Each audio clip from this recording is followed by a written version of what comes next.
Welcome, beautiful royal family, to another episode of TRF News. I am your brother, Mike Maliss, and family, tonight, you are going to go on a trip down memory lane with me here, because what I'm going to talk about tonight, I'm very passionate about. So passionate that this is something that has bothered me ever since I was 12 years old, all the way back in 1993. You see, there was something that happened. On September 20th, 1993, as a little 12-year-old kid, sat in my living room waiting for the Fresh Prince of Bel-Air to come on, and something happened. Because the way it left was not the way that it came back. So for those of you who are unfamiliar to what I'm talking about, September 20th, 1993, let's take a trip down memory lane and see what bothered me so bad. Well, honey, you and Carlton will look out for each other, won't you?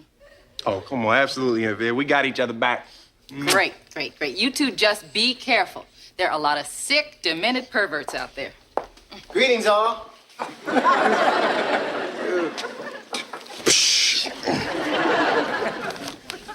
Hello, Jazz. I brought a gift for baby Dickie. Nick. Whatever. I know it's 5 months late, but I wanted to find just the right thing. This is very sweet of you, Jazz. Thank you.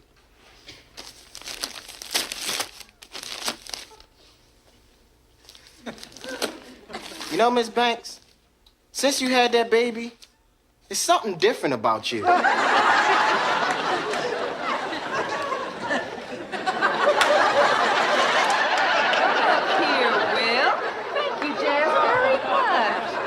It's a baby pillow. Isn't it beautiful? Oh, yeah. Jazz, this thing says Wendy Beth on it. So, when you buy a wallet, doesn't it have someone else's picture in it first? Jazz, you stole this pillow. It's the thought that counts.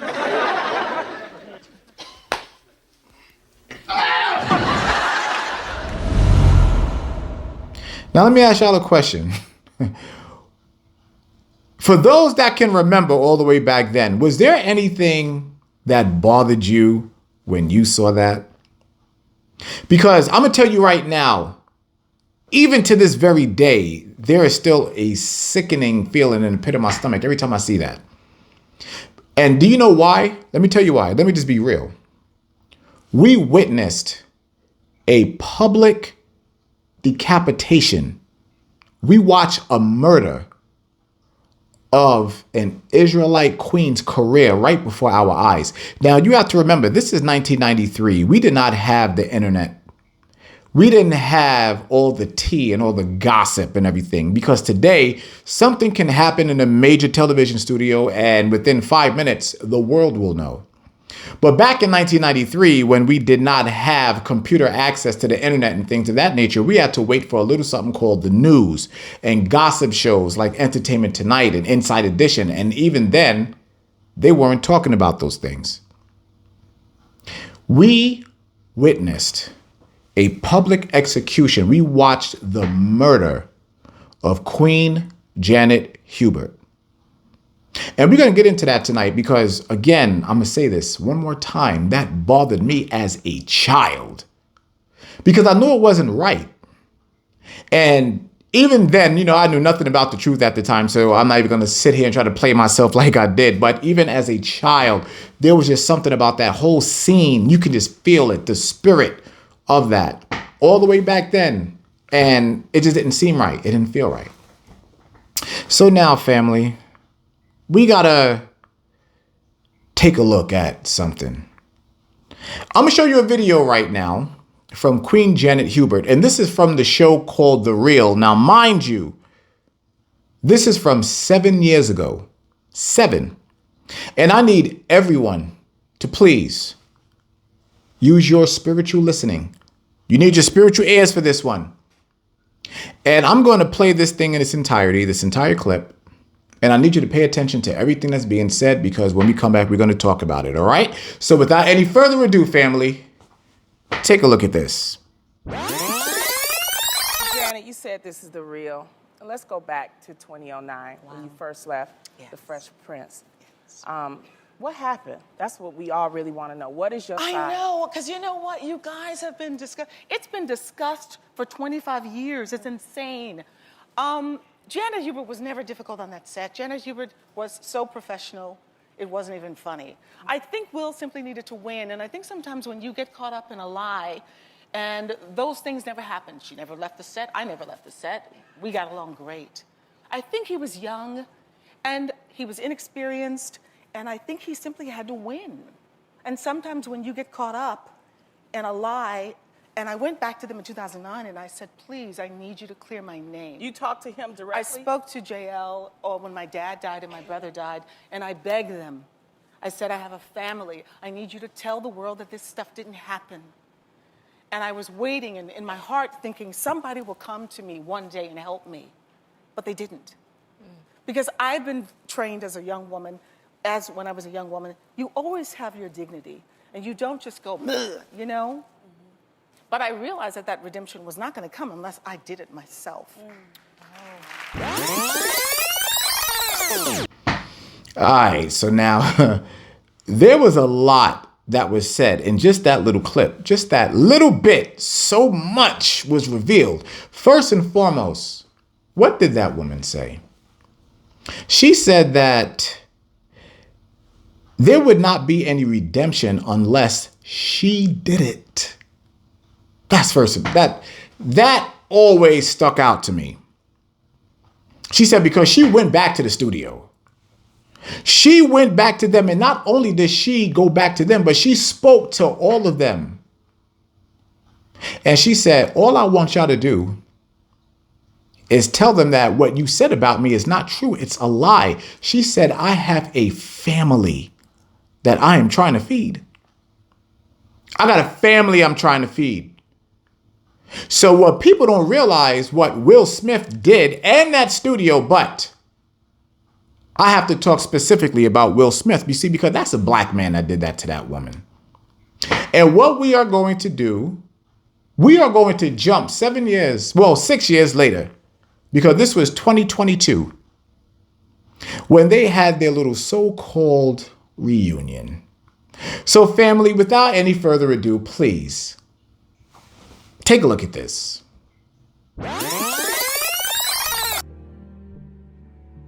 I was 21 years old. Yeah, You know, I know. everything was a threat to me.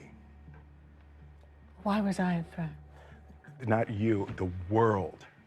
I was so driven by fear and jokes and comedy and all of that. Yeah, you were live. You were live. You know. But what you didn't realize either, that I was going through a lot at home. Right. You didn't know. You guys didn't know. Very abusive marriage. You know, I have children. Yeah. I've been divorced and got a second marriage, and I can see now the level of pain and the level of struggle that it was for you just to show up every day. And then... But you took all that away from me. With your words. You know, words can kill. But I lost everything. Reputation, everything. And I understand you were able to move forward, but you know those words, calling a black woman difficult in Hollywood is the kiss of death. It's the kiss of death, and it's hard enough being a dark-skinned black woman in this business. But I felt it was necessary for us to finally move forward. Yeah. And I'm sorry that I have blasted you to pieces.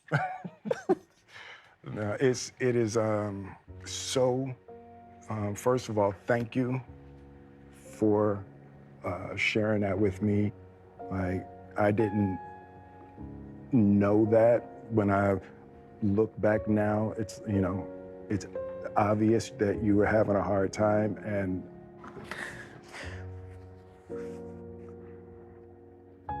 I felt like you hated me.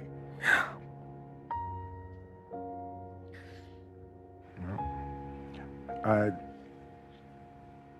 could not do a 30-year celebration of this show and not celebrate you. Celebrate your contribution to this show, celebrate your contribution to my life, you know, and... Come here, you.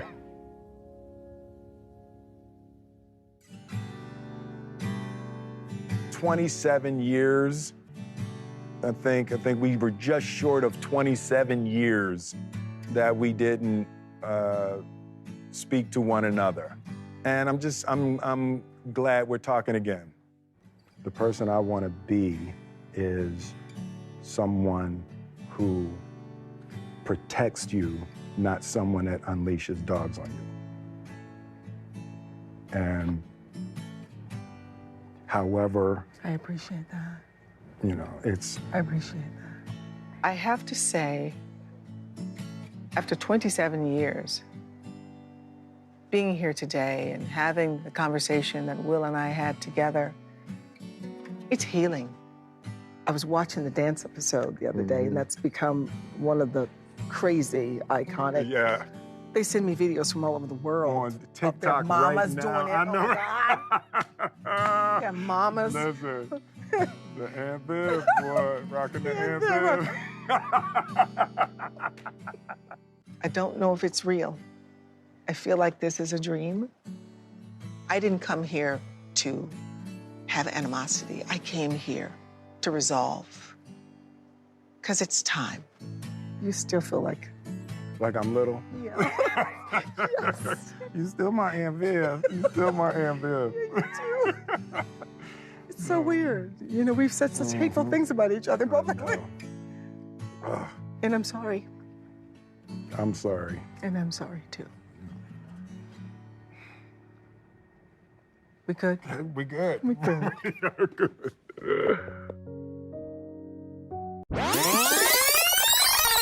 All right, now, y'all saw that there for yourselves. So, being that you saw that, and hopefully your spiritual listening ears were on, we got to talk about a couple of things, right? There is a checklist that we have to go down. Because Janet Hubert made it very, very clear when, in the first interview, what did she say? First and foremost, she said that Will Smith had to win. Had to win. Now, many of you'll hear that and not even think anything about it. You're thinking she just made a statement. What did that woman truly say? She said Will Smith had to win. Now, let's fast forward to the one in 2022. Now, what did Will Smith say? First and foremost, let's go down this checklist. First, she said that that man was young during the time. In the first interview, remember, she said he was young. What happened 6 years later? What did she say? What did he say? Not her. What did he say? I was only 21 years old. That's number one. Number two, what did she say in the first interview? Will had to win. What did he say in that last interview in 2022? He said he felt threatened. He felt threatened. And she said, how did I make you feel threatened? He said, no, it wasn't you. It was everybody. Now, most of you, all of this is going right over your head about this. Will needs to win. You see, there was something else that took place in 1993. The Fresh Prince of Bel-Air Season 3 wrapped up on May 10th, 1993. There was also something else that was going on in conjunction in Will Smith's life in 1993. You see, Will Smith was being taken through the process of initiation in Hollywood. You see, Will Smith was being prepared to be the buff. If you are unfamiliar with what a buff is, it is the person that they pick in Hollywood that is going to be the next action star, the next heartthrob to all the women. Will Smith was chosen to be the buff. But before you can become the buff, there's a little ritual that you have to go through in Hollywood. This ritual took place in 1993 after principal photography started shooting in March of 1993. going all the way up until May 1993. You see, there was a little film called 6 Degrees of Separation when Will Smith was going through his initiation period. And usually during this initiation period, there has to be something called a sacrifice. And so, just so that y'all don't think that I am losing my mind or I'm being some sort of conspiracy theorist, let me just show you what it was that Will Smith was being prepared for and why in 1993 he was allowed to be the buff.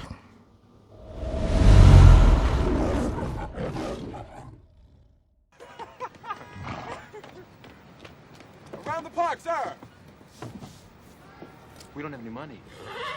Amigo, when will you learn money is the one commodity you can always get?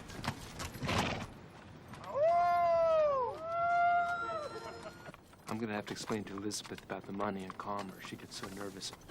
Hey, Paul, come on, stop that. I was wondering if I could fuck you.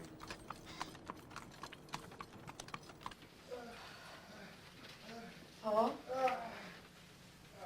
Paul? Paul, you okay? Paul?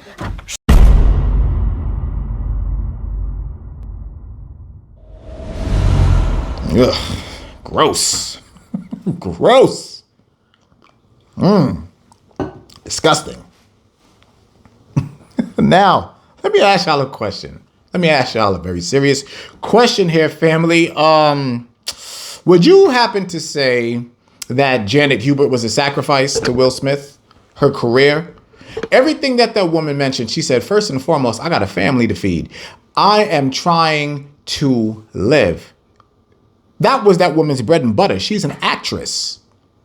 She's an actress. Regardless as to what people may feel in the industry, that is the devil's job and things like that, we know that. But also there are parts that just are not meant to go to a certain level where you get involved with Satanism and all that stuff. And Janet Hubert was bringing something to the table called class and reverence.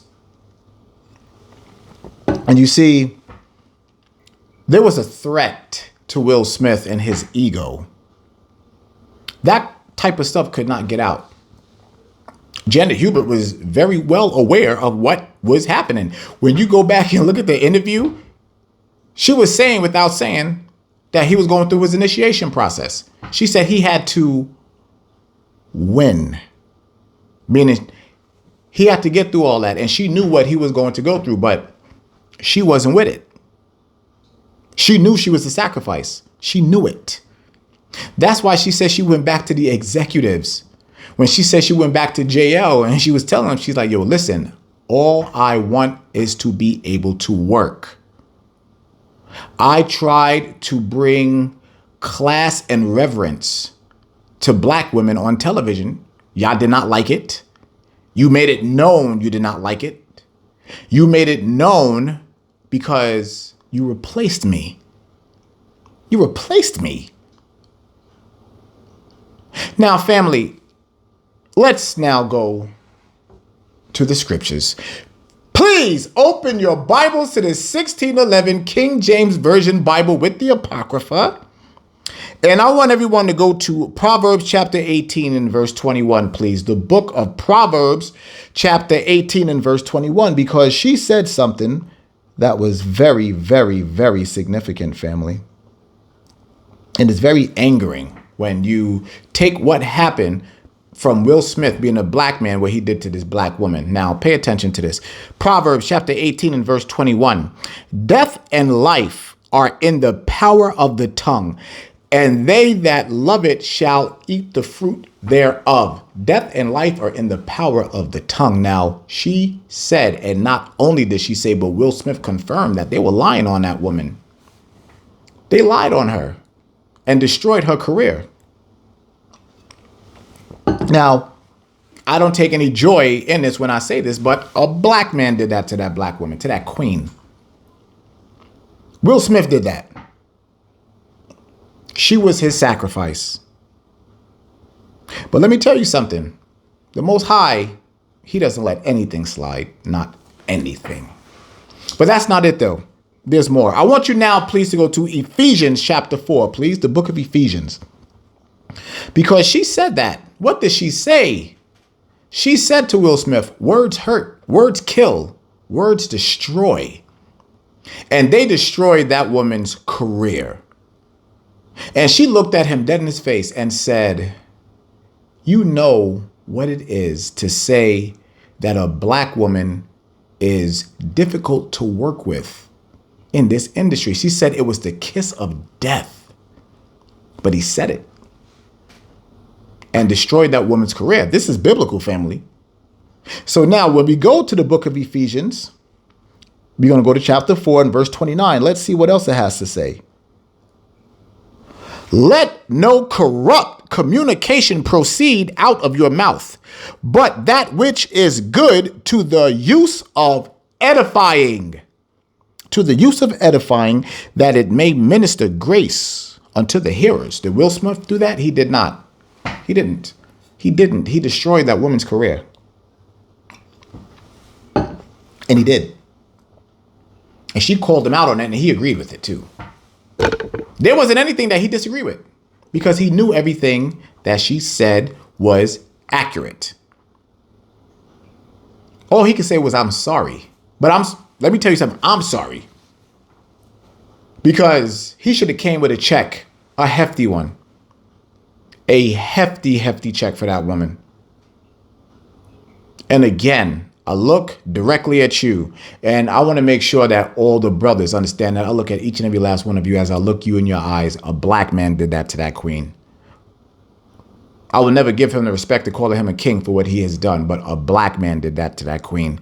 And the only thing that she did was bring grace, respect, and reverence to that role. She wanted the black woman to be revered in Hollywood. Revered, respected. She fought for the right for these sisters in Hollywood today that take it as a joke. I'm telling y'all. Now, that was Ephesians. Now, let's go back to Proverbs. I want you to go to Proverbs chapter 21, please. The book of Proverbs chapter 21. Go down to verse 23. Proverbs chapter 21 and verse 23. Let's see what this says. Watch this. Whoso keepeth his mouth and his tongue keepeth his soul from troubles. I'm going to read that one more time. Whoso keepeth his mouth and his tongue keepeth his soul from trouble. So now this is going to transition into Will Smith a little bit now. You know, Janet Hubert, we're going to make sure that she gets her respect and reverence. Let's talk about Will Smith for a second now. Now, because he said this, now, as we all know, the Most High doesn't let anything slide, as we already said. Can we just be honest and talk about the life of Will Smith really quick? Can we talk about everything that has been going on in Will Smith's life? First and foremost, to his career in Hollywood, which is damn near dead, his marriage, and his children. Would you say, just based on reports, that there's any life flourishing in Will Smith's life right now? The answer is no. It's no, it's not.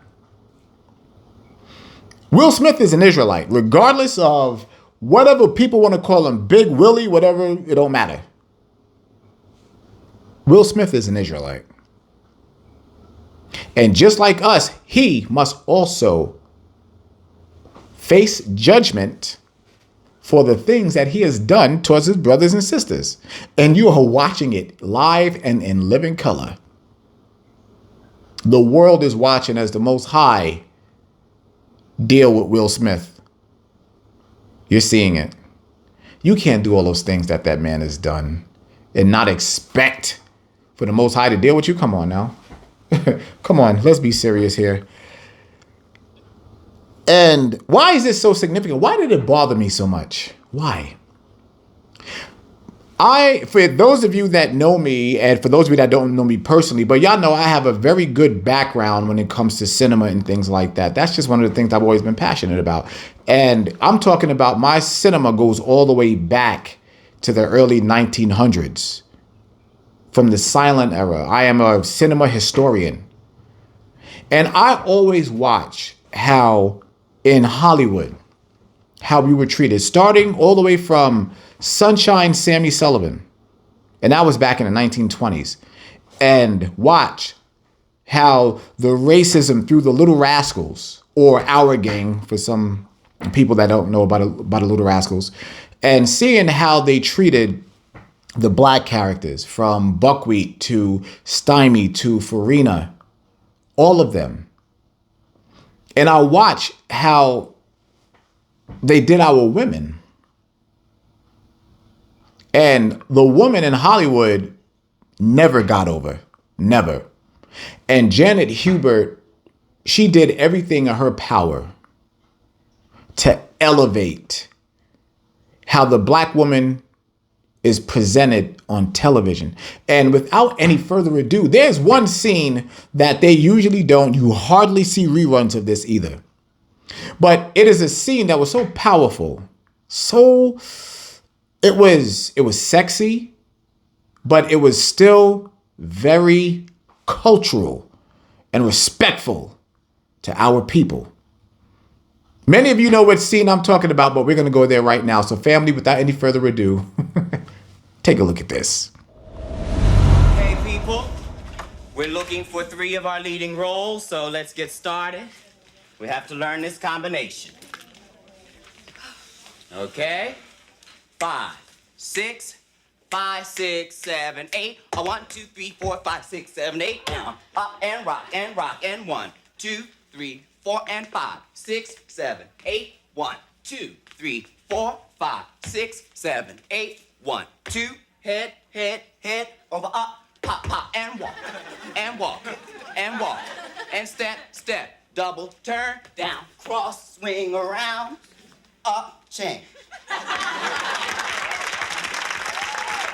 Okay, you have my first 4.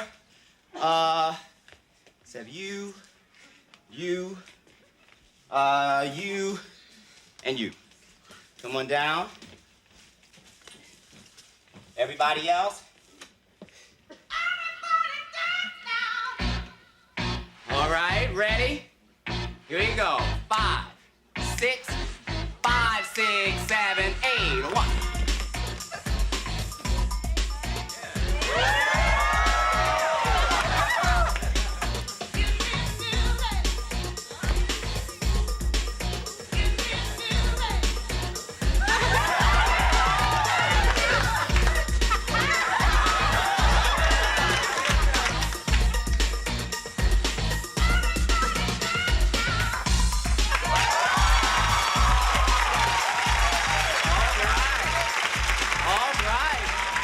Very good. Okay.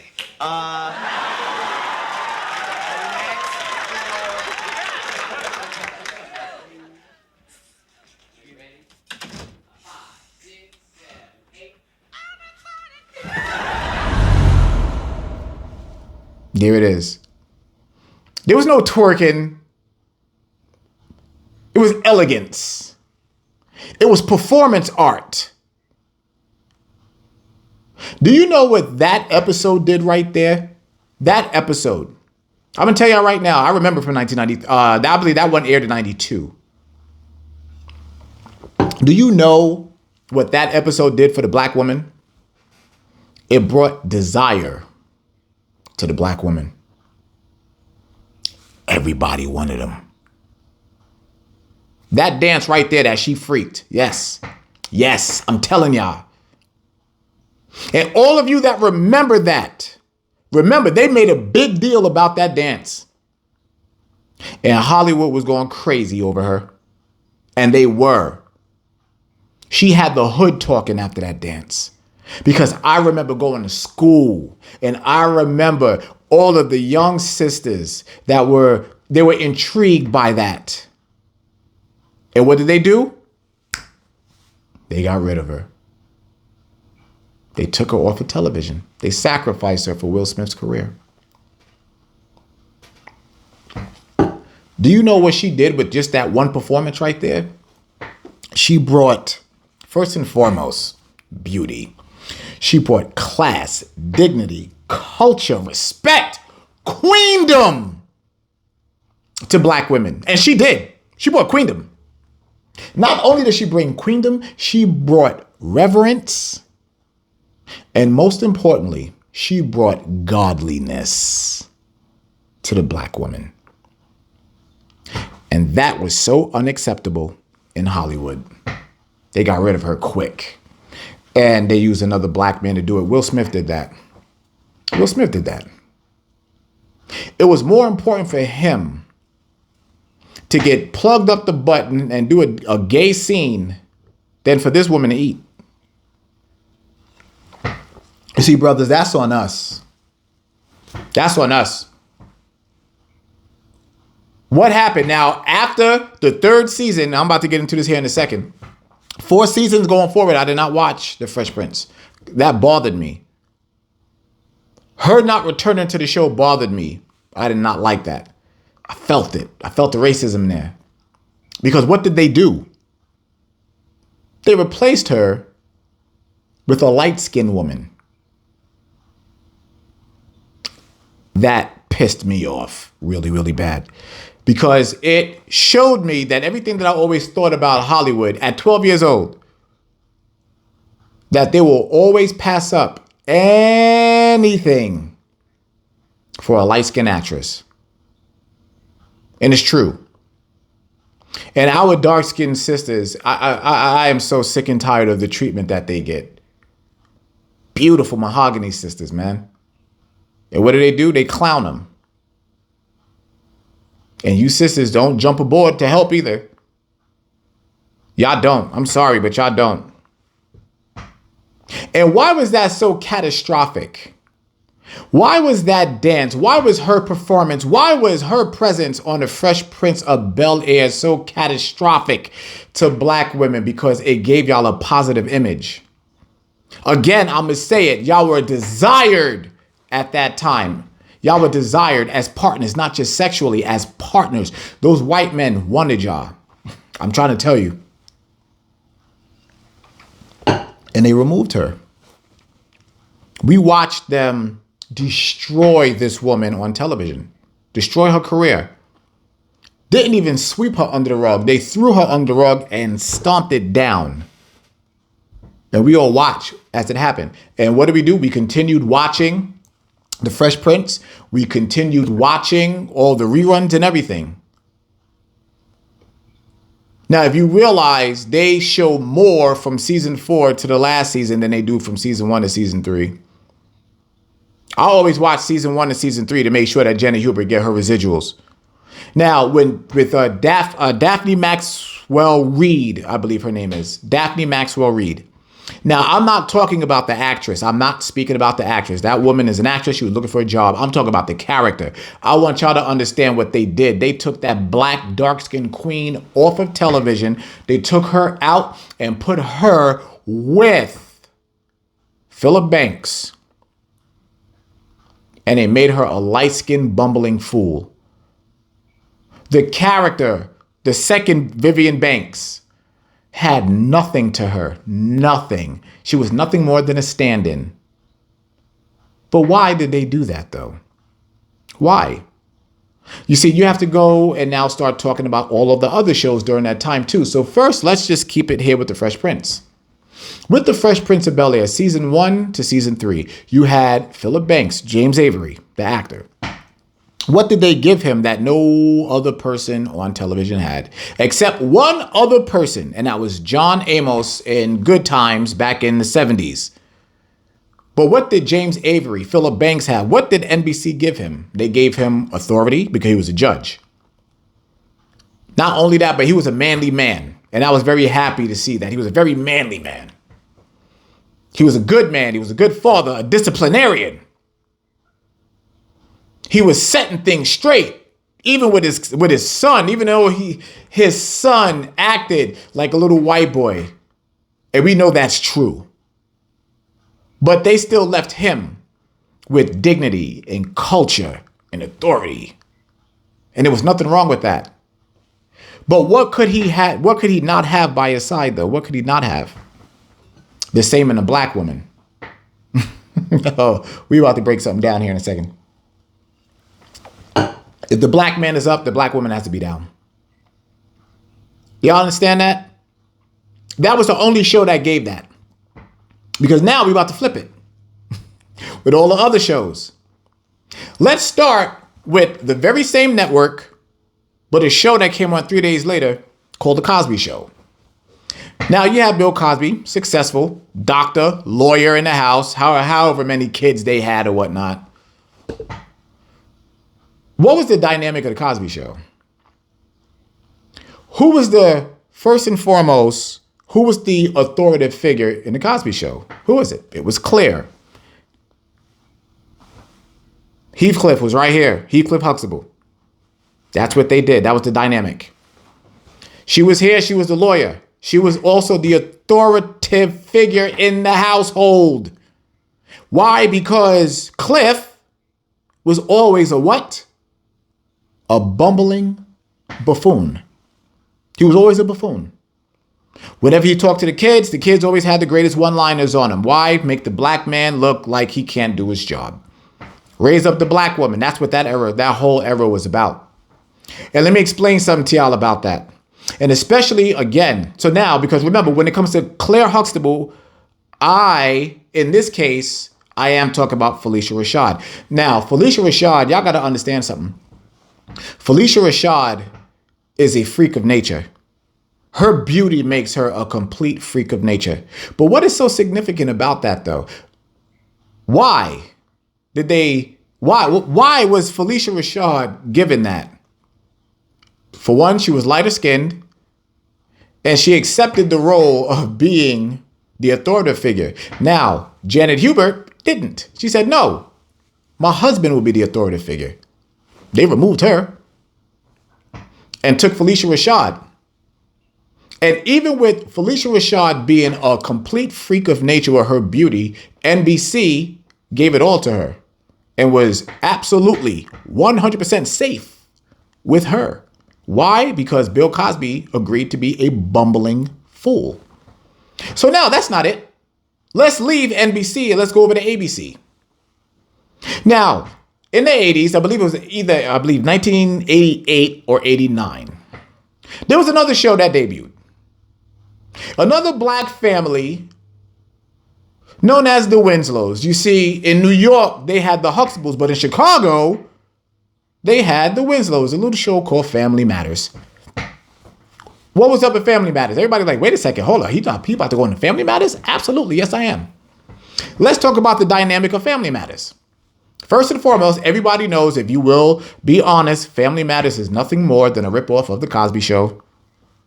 They needed their black family, being that they had Full House and everybody else. They didn't have any sauce. They had no spice. They had no color. They had no flavor on ABC during that time.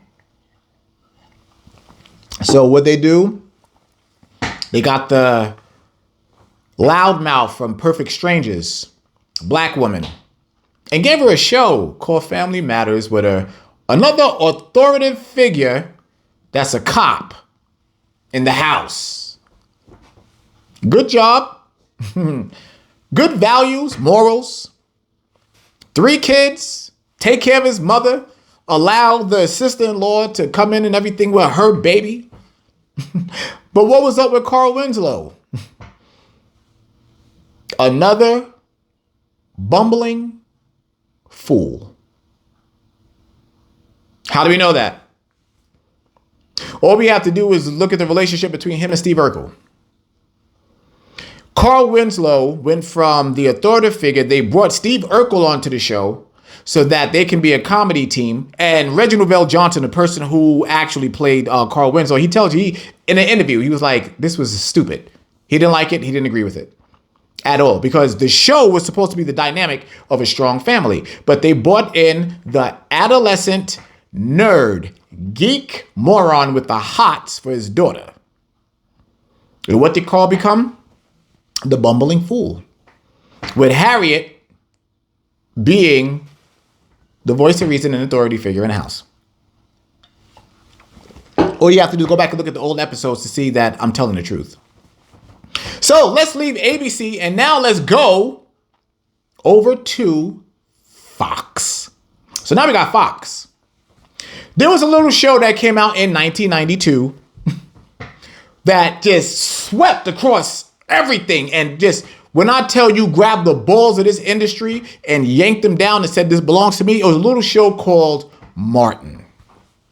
And now let's look at the dynamic of Martin.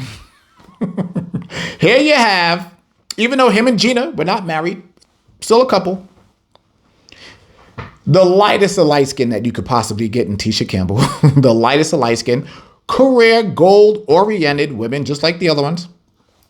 Very, very, except for Mary Jo Patton, because she left Perfect Strangers and was a stay-at-home mother at that point. But Gina, career woman, beautiful, but has a boyfriend by the name of Martin. I don't even need to get into the dynamics of his bumbling foolery. Just from the characters that he played a girl. And all the other characters and everything he played. But what was the main thing here?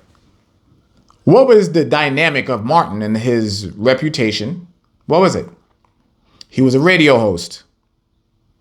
So you may be thinking, okay, well, what's the problem with that? Well, let me tell you, there's a very big problem with that, because he was a radio host with an audience and a reach. And he had a very large reach. What they do? Bumbling fool. That was all of the representation that we had during this time. These men that are bumbling fools. And then we had the one that was Philip Banks, the authoritative disciplinarian that did not have a wife to match. Now, when we sit back all these years, 30 years later, right, and we sit back in armchair quarterback, we can see all these things. We can see what was happening. And it was wrong. And we supported it. We did. How do we support this now? Well, if we stop watching, guess what? Those actors and actresses, they don't get paid. Do you see the web that they wove us into? Even if you want to help them by boycotting them, like, well, they're gonna lose money. That's the way that white man think. That's how he thinks. They're evil. They're very evil people. And what a perfect segue, because that's exactly who Will Smith was dealing with. He was dealing with them. All right? So let me ask y'all a question. Let me ask y'all a very, very serious question. Let me turn this over. Will Smith, right? Do y'all really believe that the Most High is dealing with him? Y'all believe so? I do. I do. Can't tell you why.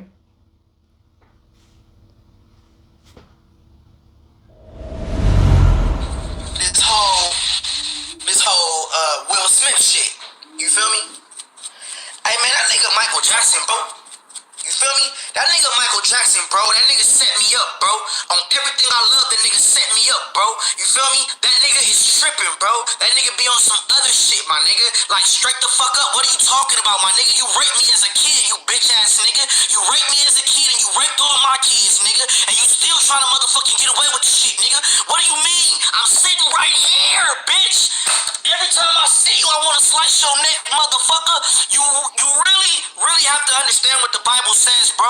The Bible says, honor your mother and your father, for your days are long, nigga. I ain't killed you for that reason, bitch. You really have to understand what the Bible says, bro. The Bible says, honor your mother and your father, for your days are long, nigga. I ain't killed you for that reason, bitch. Don't you ever get on a motherfucking TV show and act like I'm the motherfucking rapist, nigga. When you rape me, bitch, you raped every fucking body. Whole ass nigga. What are you talking about? What are you talking about? You sound weird. Now, let me say this. I know there's a lot of people that think that Orlando Brown is crazy. I'm going to tell you right now, that young man is not crazy, and he's not. When you have been enslaved into predictive programming, as that young man was, because he was born in 1987, which means in the year of 1993, how old was he? He was 6.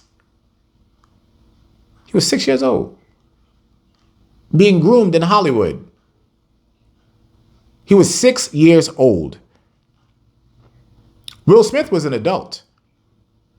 Now, did you hear what he said? Because that man started quoting the Bible. That's when I started listening.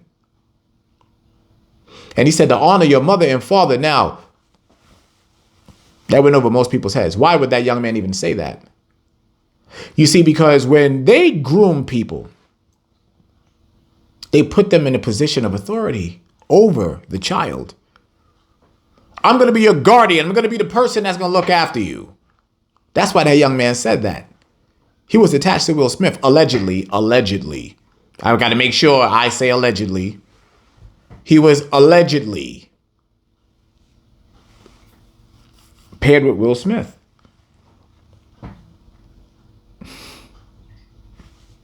I don't need to say anything else. I'm going to show you that this young man is not crazy. Take a look at this. Money. Everybody want money. That's not my fucking, that's not the goal here. The goal here was to make sure I got my son, make sure I take care of my responsibilities, and make sure I change my life for the better. And it's called self-care. That's it. Nobody wants to do all this other extra shit. Everybody's not with that shit. We're looking for something fresh, new.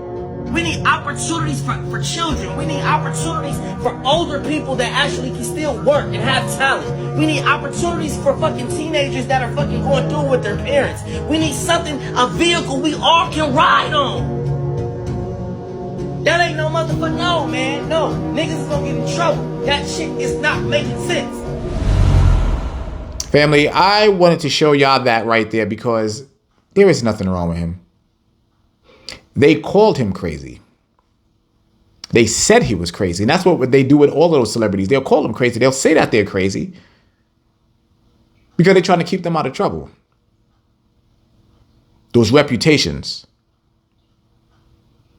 I'm telling you right now, that is a very evil industry. It is a sickening, evil industry. And what they did to Queen Janet Hubert is just, it's deplorable. Absolutely deplorable. And again, we watched the murder of that queen's career. I usually don't do this, but let me tell you something. If anybody can get this to her, I want to make sure that she understands. And this is, let me just speak directly to her, to Queen Janet Hubert, Queen Janet. I just want to make sure that you understand that all the work and everything that you have done for our people, it will never go unrecognized as long as I'm alive. Because I saw what you did. I understood that. As a little boy, I understood that. And now as a grown man, I understand it even more. So I am saying thank you to you. Thank you for what you attempted to do. And your work will not go in vain. It won't. And for all of you queens that are under the sound of my voice, I truly, truly hope that y'all will reach out to that woman, find her social media or whatever it is, and just say thank you. Just tell that woman thank you. Because she did. She went out on a limb. She stuck her neck out there for our sisters. And what did our sisters do? Did anybody jump to her defense at all? No. But let me ask y'all a question. How come y'all will jump to Monique's defense? Huh? Y'all know why? Because Monique is ratchet. A big, fat, stank lesbian that everybody ran to her defense just here recently. Let's see if you sisters have that same energy with Queen Janet Hubert. Let's see if y'all will jump to her defense. Let's see if you will share this with other sisters. to give this woman her justice, to get the studio to pay that woman, get Will Smith to pay that woman. She deserves it. She does, because they destroyed her career for a sacrifice. That's wrong. And it was a black man that did it. Wrong. So now, being that we know that this black man did that, family, please, I want you to go to Romans chapter 12. Let's go to the book of Romans chapter 12. Let's go down to verse 19, please. The book of Romans chapter 12. Let's go down to verse 19. Let's see what this says. Romans chapter 12, verse 19. Dearly beloved, avenge not yourselves, but rather give place unto wrath. For it is written, vengeance is mine. I will repay, saith the Lord. I will repay. Do y'all remember last year there was a little something that happened at the Oscars, right? It involved somebody named Will Smith and Chris Rock. This was dubbed the slap heard around the world. But please believe me when I tell you that the slap, it wasn't Chris Rock's. It was the Most High slapping Will Smith. Oh, this was payback. First and foremost, for those of you who are not in tune with that entire situation, many of you believe that Will Smith got up off his seat and went up to Chris Rock and slapped him because of what he said about Jada Pinkett. That's just absolutely not true. What he said was directed at Jada Pinkett, but the insult was about Will Smith. Everybody wasn't ready to have this discussion then. And this is why I don't armchair quarterback after everything. I wait. I give things time. Let me tell you what happened in that scenario. With Will Smith sitting there after Chris Rock came out of his mouth and said, G.I. Jane, looking forward to it whenever, whatever it was. Now, if you have any idea what G.I. Jane is referencing G.I. Joe. G.I. Joe, it is a male-driven toy from the 1960s, I believe. And it was a very, very masculine toy. And G.I. Jane, if you haven't seen a movie that starred, what was her name? What was the girl's name? Demi Moore. Back in, when that came out, 91 or 92, whenever that came out. And it was about masculinity. Y'all, let's see where this is going. And Chris Rock, being a New Yorker and having a smart mouth, Chris Rock was referencing Will Smith's problems with little boys. That's what.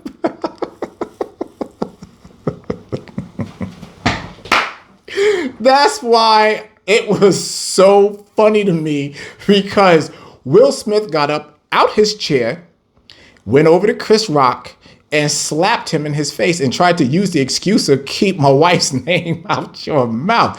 Chris Rock was like, nah, no, nigga, we know the deal with you and them little boys.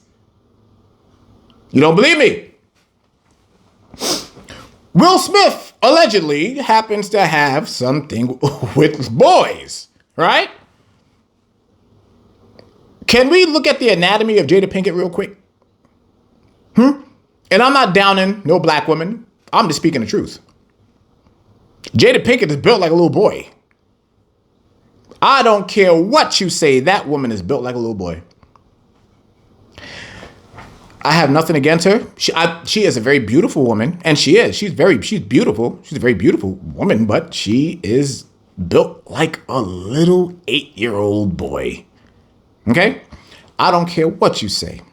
I got to give it to Keenan Ivory Wayans. He at least tried to sexualize her in A Low Down Dirty Shame in 94. It didn't work. We go back to a different world and look at Jada Pinkett. I don't think there's one brother that can ever say that they looked at her like that. She was never that one. And she never was. She never was. Let's just tell the truth. She never was. But when we look at Jada Pinkett, right? Let's first look at her anatomy. Okay?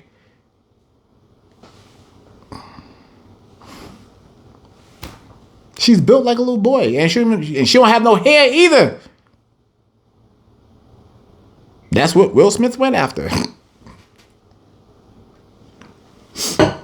When you stop and you think about it, it makes you think about Pop. Pop was like, yo, I'm not trying to pop that. And I'm being real. I'm being serious. And that woman right now, you look at her, yo, she is bugged out of her mind with her book and everything that she have out right now. Why do you think she wrote that book? Because Will and Chris got all the attention. She tried to capitalize on it. And it first goes to further show you that it was never about her. That diss went to Will Smith. And Chris Rock got slapped in his face for it. That's what that was about. That's why Will Smith, he still didn't come out and say nothing about it. He didn't. He didn't come out and say nothing about that slap. And he didn't. Because if he does, Chris Rock may say something else. And that's what that's about. So family, when the Most High says vengeance is his, believe him. And I send this out to our kings and our princes right now. Our queens, we ought to help them. They're ours. They belong to us. And we have to do better at taking care of them. And we do. That's what being a man is all about. And I don't want to hear nothing about, they're ratchet and all that, because we all know that they are. But the question is, and that's not all of our sisters. It's not all of our sisters, but there are many ratchet women amongst Israel. And that's just the truth. So kings, when they see us change, which they are seeing, they'll start to change. And many of them are starting to change. So family, when I look at this here, I just say to all of us, let's continue to build each other up. Let's build each other. But we have to stop the evil. The evil has to stop. We cannot talk about furthering our generations and still committing evil acts, because we're still going to die. So a change has to come from male and female. We have to respect each other, love each other, reverence each other, and most importantly, give reverence to one another so that it reverences the God of Israel. All right, family, I want to thank you once again for tuning in to another episode of TRF News. And once again, if you like it, we'll do it again next week.